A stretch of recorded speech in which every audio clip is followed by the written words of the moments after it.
What's up, Coachable family? I'm so glad that you're here at the beginning of a brand new year. We have finally made it to 2022, and if 2021 was a hard year for you, like it was for so many of us, including myself, maybe today you're breathing a breath of fresh air, of new energy. Maybe you're feeling like a chapter of your life is behind you. And although time's not linear, we are moving into a new season. We're moving into a new vibration, new opportunities, new possibilities, a new paradigm of what's possible and what's available for you in this new year. And so today I want to give you 7 simple steps that you can follow for this to really outline a goal setting guide for you to really structure, maybe for the first time, what it is that you want to accomplish this year. Every single year over the past 3 or 4 years, I have been doing a ritual at the end of the year, which is part of my closing practices for the year. And in doing that, I look at every single month from last year and I jot down the things that were significant, that stood out to me. What were the things I accomplished? Who were the people I met? Or the lessons that I learned? And it's so powerful to look back over those months and actually see, when you made some pivotal choices in your life, when you met some really impactful people, when you started to make progress in an area where you'd really set and determine yourself mentally, emotionally, physically to do something, and seeing where those kind of choice points were. A lot of us are being faced with opportunities, kind of you're at a fork in the road. Am I going to go right or am I going to go left? And when you look back over your year and you're like, oh, that was the moment I said yes to myself. That was the moment I actually didn't go forward with that choice or that decision. And this is how it's affected me. And taking that time to self-reflect is so powerful. But as we move into this new year, I want you to dream bigger. If last year you felt like maybe you did a lot, you accomplished a lot, but this year you want to do even more. Maybe you felt last year you held yourself back. You were in a lot of scarcity or lack in terms of your mentality and your outlook on life. Maybe you had some limiting beliefs that kept you stuck or small, and you're ready to break out of those. These 7 steps that I'm going to give you today are going to help you to get really clear on where you're headed in this new year. So if you're with me, grab a pen, grab a paper. I'm also going to have these available to you in a free downloadable resource and guide, the 2022 Goal Setting Guidebook. It's going to be available to you guys for free in the show notes if you want to grab it, download it, and go through this exercise with me as I talk you through these steps. So the first step in terms of setting powerful goals for yourself in this new year, we have to start by taking a current life inventory. Where are you? Right? What did you just come out of in 2021? And what is the current what are your current GPS coordinates? This is that snapshot of where you are in your finances, in your health, in your spiritual rituals or practices, your career, your relationships. So we really want to get clear about what does that look like specifically. So if you are currently single, when it comes to relationships, at least romantically, you would want to say you're single. And if a goal for you or something you really want to call in this coming year is a aligned partnership, then that's something we want to get clear about. You can't hit a target that you can't see. And although, relationships might not seem like, oh, it's a goal per se, but it is something that maybe we really want to be intentional about aligning with love in this new year. So in order to get to point B, we have to know where our point A is. Where are we currently? So that's the first step, is where are you in all of those areas of your life? So take some time to jot that down. Financially, what does that look like for you? So maybe you're making $60,000 coming into this new year. that would be a specific marker that you want to write down. Again, when you're getting clear about that current life inventory, be as specific as possible.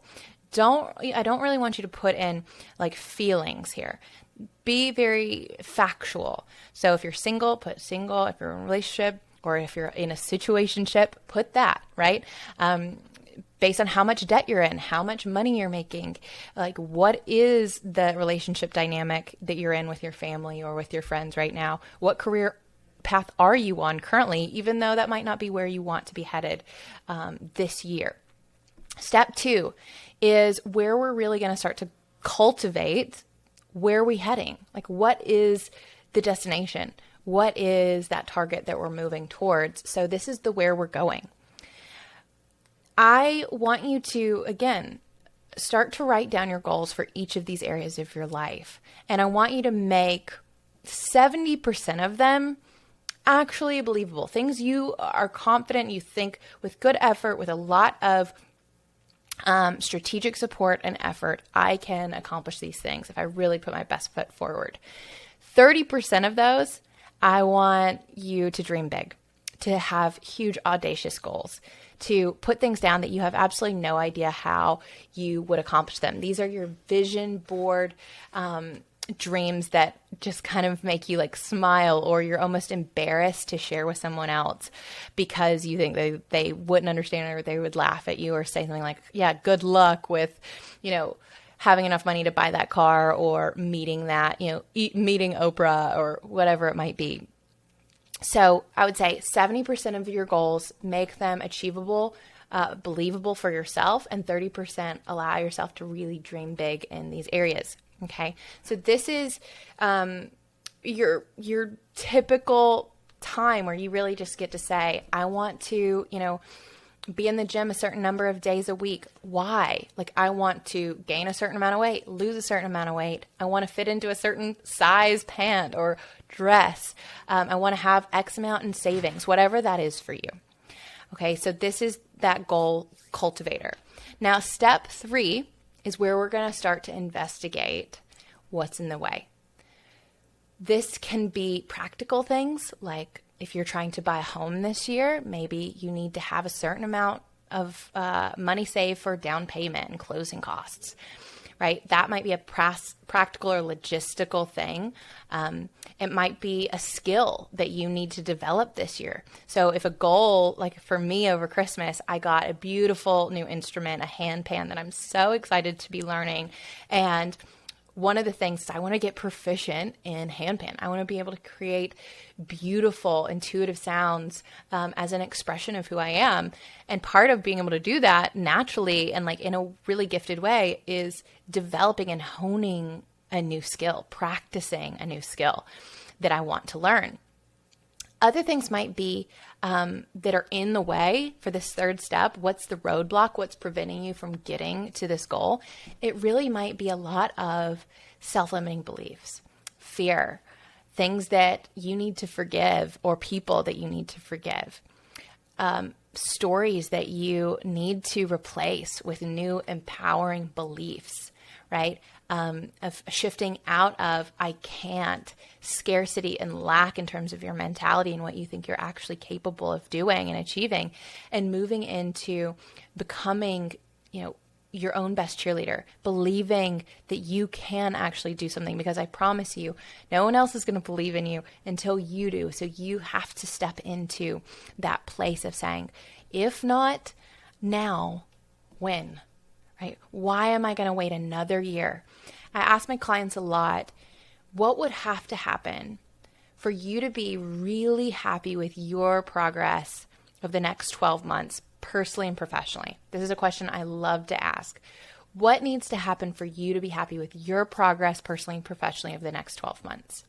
Sit with that question, because only you know, like that's really going to help you to uncover what those goals are, so that at the end of the year, you are so proud of everything that you've done. And you can say that not only you accomplished it, but even more. So step 1, where are you at currently? Step 2, what are those goals practically? Like, write them down, take time to consciously write those for every single area of your life. And then step 3 is, what does that roadblock investigation look like? What's in the way?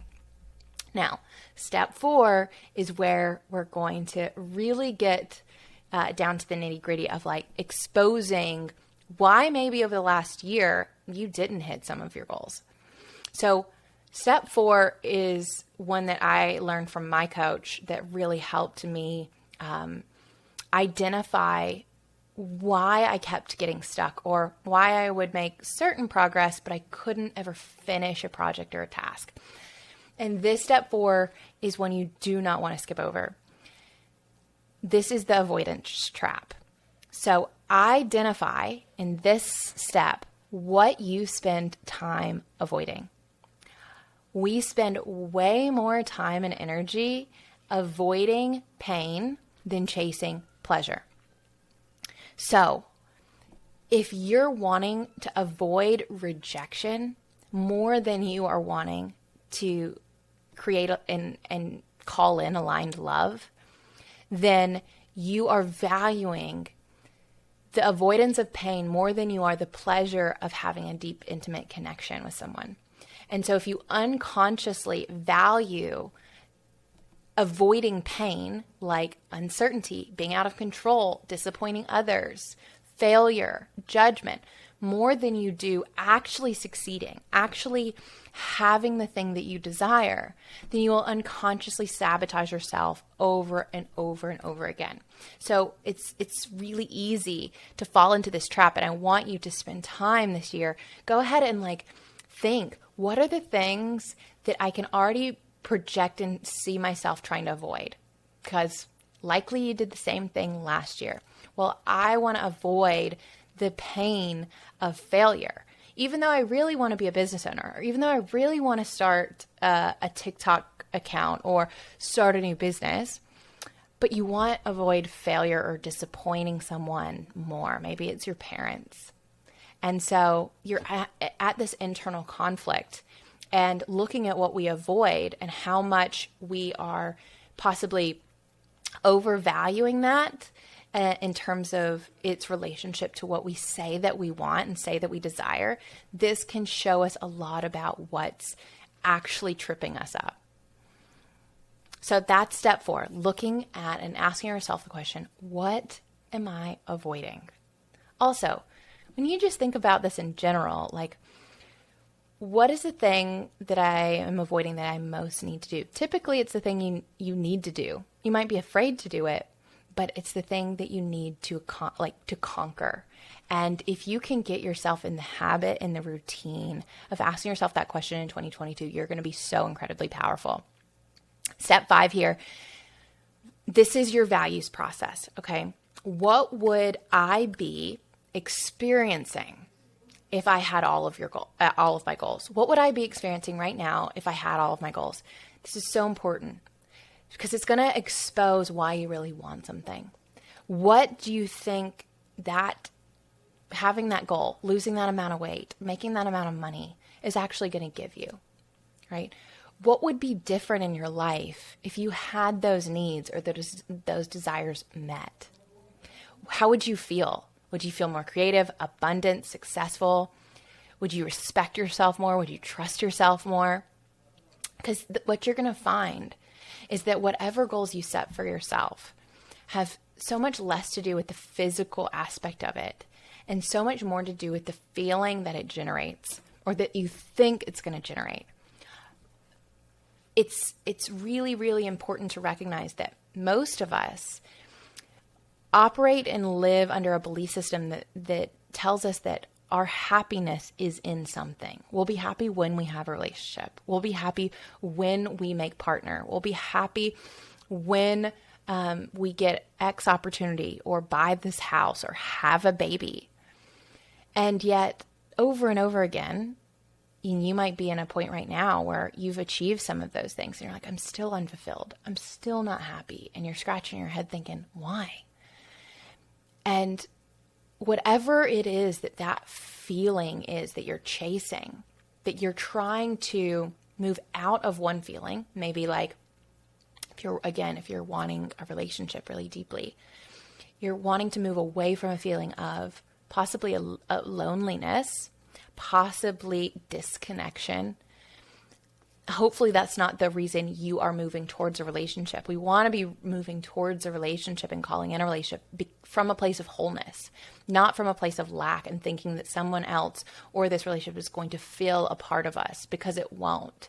It will constantly disappoint, and it has nothing to do with your partner's ability to meet your needs or be a good partner, but it comes from the fact that you are approaching that relationship from a place of brokenness. You're not whole as an individual.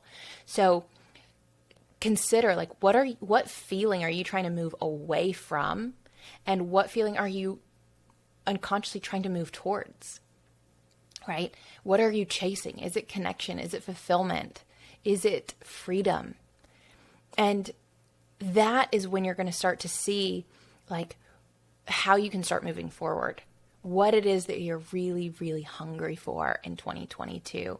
And maybe it's something that you really didn't have last year. Maybe you feel so constricted in your job.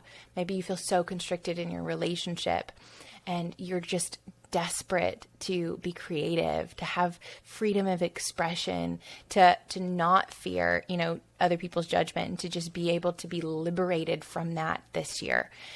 Beautiful.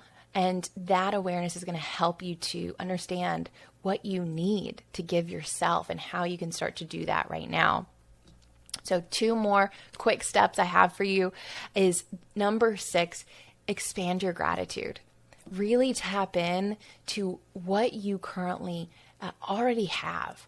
All of the things that you might be running after and chasing.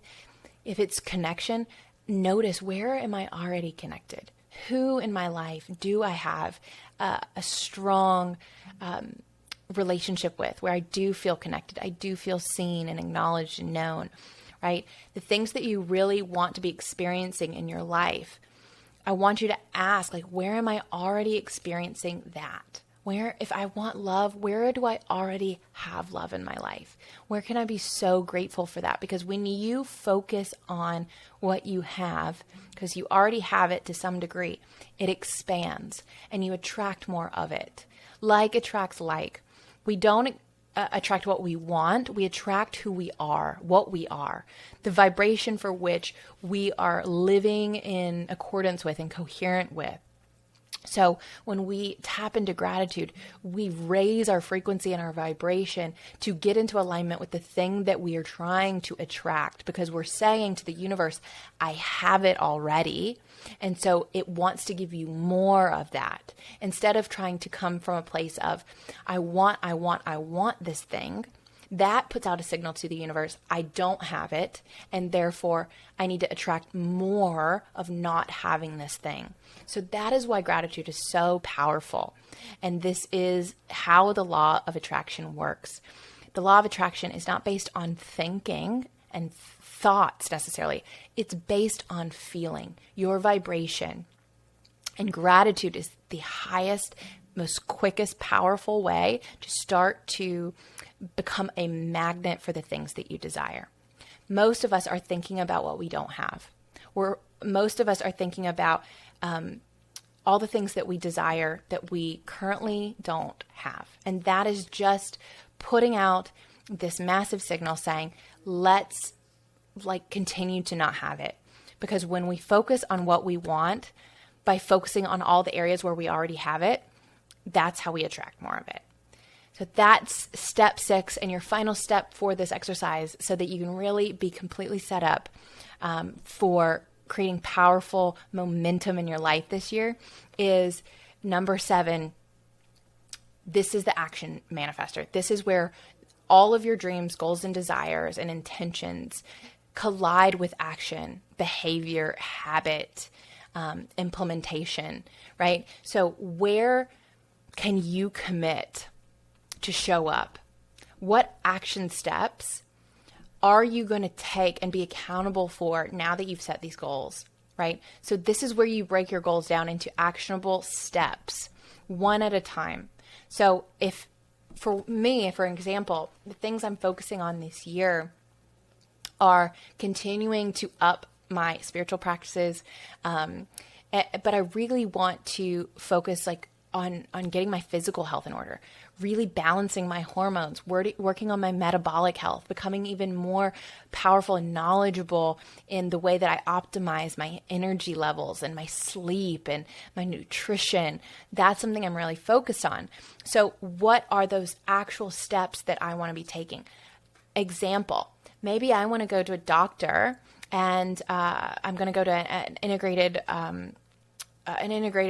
functional medicine doctor and do a women's panel and see what all my hormones are, all my gut, what's going on in my gut, really get a clear picture. Because a lot of times in all the doctors that I've seen where I've done blood work before, I never was educated, right? So that's one practical step, is just setting that appointment, going, getting the information and becoming equipped with that knowledge and information, and then applying the next steps, right? So maybe it's taking some supplements, maybe it's taking a vitamin every day, maybe it's drinking a certain amount of water, whatever it is for you based on the goals that you've set in the areas, in all of those areas of your life.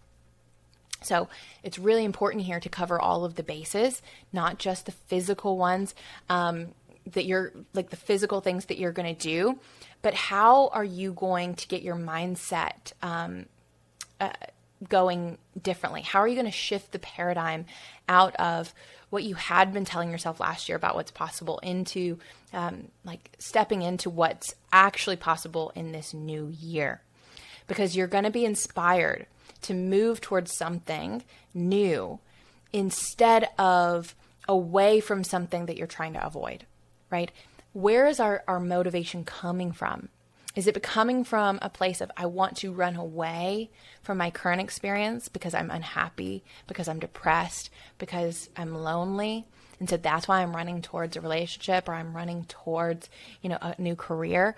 Or am I going, moving towards that thing because I feel compelled, I feel intrigued, I feel drawn, I feel inspired to move towards that from a place of service or creativity, right? So just starting to acknowledge, am I running from something, or am I running toward something else? And where is that motivation coming from? So your last step here is really just setting actionable steps that you can take, getting accountability, getting into a community of people who are doing the same things you want to do. And I know I sound like a broken record, you guys, if you've been following me, but I can't stress this enough. Right? Based on what your goals are, you need to get into proximity with people who are also doing that, right? If I had a goal of running a marathon this year, the worst thing I could do for myself is just download an app and think, oh, I'm just going to hold myself accountable to go out and, run the however much, is required for me that day. I don't have anyone holding me accountable. I have no one to help me in terms of how I prepare my body for such an endurance, long-term, physically difficult race. No, what you would want to do immediately is to find and seek out a group of runners, in your community who you can get into a running club with, or you can run with weekly or daily, right? So that you have support, you have accountability, you have encouragement, and you're doing it with people who've done it before. So that is one of my biggest encouragements for you. So if you want to grab the 2022 Goal Setting Guide, I've made it super easy for you guys. All you have to do is go to the show notes, or you can go to just torigordon.com and go to our free resources tab. So torigordon.com/resources, and you can download it there, and you can print it out, fill this out step by step is exactly how I laid it out for you. There's more information provided in this resource, and I just wanted to make it as easy as possible for you guys to not have an excuse, to start out this year strong with clarity, with purpose, with drive, with intention, because where your attention goes, energy flows, and you're going to get more of that. So focus on, who are you becoming in this year? Who at the end of this year are you going to be? And maybe if you want to have bonus points, if you really want to set yourself up for success, I encourage you to write a letter to your future self and thank yourself for how you consciously and intentionally show up in 2022, how you choose to pursue the things that inspire you rather than run from the things that make you afraid. That you are motivated by things that draw you and expand you and lift you up and make you more energized, as opposed to running away from things that deplete you or bring you down. It's a subtle shift, but it's a powerful one. So go ahead, download the Goal Setting Guidebook. I'll see you next week. I love you. Thanks for being part of the Coachable community. And let's start this year out with a bang.